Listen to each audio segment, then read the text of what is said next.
Assalamualaikum warahmatullahi wabarakatuh. Saya Rani Mulyani dari kelas 11 IPA ingin menjelaskan tentang perdagangan internasional. Nah, tahukah kalian apa itu perdagangan internasional? Perdagangan internasional adalah suatu kegiatan ekonomi yang melakukan pertukaran atau jual beli barang dan jasa antara dua negara atau lebih dengan tujuan saling menguntungkan. Manfaat perdagangan internasional. Terdapat beberapa manfaat dari pelaksanaan perdagangan internasional. Manfaatnya yaitu menjaga stabilitas harga, menambah devisa negara, memperluas lapangan kerja, memperluas pasaran hasil produksi dalam negeri, mempererat persahabatan antar negara, dan meningkatkan pertumbuhan ekonomi. Faktor pendorong perdagangan internasional.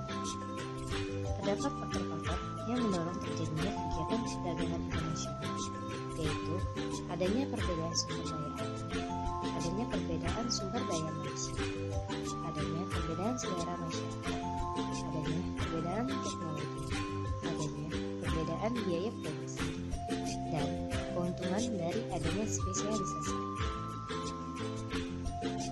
Faktor penghambat perdagangan internasional. Dalam pelaksanaan perdagangan internasional, terdapat hambatan dalam pelaksanaannya.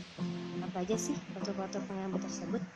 Faktor penghambat perdagangan internasional yaitu adanya kebijakan proteksi oleh pemerintah karena tidak amannya suatu negara, adanya perbedaan nilai mata uang karena rendahnya kualitas sumber daya, dan adanya jarak antar negara atau biaya transportasi.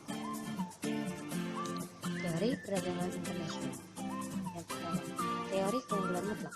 Menurut Adam Smith, perdagangan internasional akan terjadi di antara dua negara jika negara memiliki keunggulan dalam memproduksi barang tertentu, namun kurang unggul dibanding dengan negara lain dalam memproduksi barang lainnya.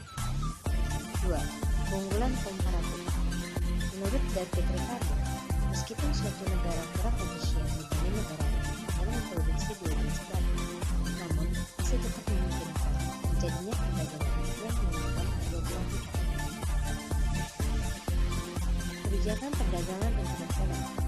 Ciri utama perdagangan internasional adalah adanya ekspor dan impor, sehingga kebijakan dalam perdagangan internasional pun meliputi kebijakan perdagangan internasional dalam bidang ekspor dan kebijakan perdagangan internasional dalam bidang impor.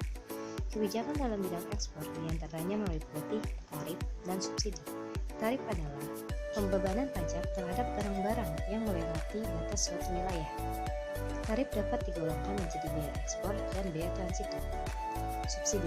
Subsidi yaitu pemerintah memberikan subsidi kepada perusahaan untuk memproduksi barang-barangnya. Subsidi dapat berupa keringanan pajak, tenaga ahli, fasilitas, dan mesin-mesin. Kebijakan dalam bidang impor diantaranya meliputi larangan impor dan kuota. Larangan impor adalah larangan impor pada jenis barang tertentu yang bertujuan melindungi industri dari dalam negeri. Kuota adalah pembatasan mutlak terhadap impor barang tertentu selama waktu tertentu, sehingga jumlah barang impor yang masuk dapat dikontrol. Sekian dari pembahasan kita tentang perdagangan internasional. Semoga bermanfaat ya teman-teman. Assalamualaikum warahmatullahi wabarakatuh.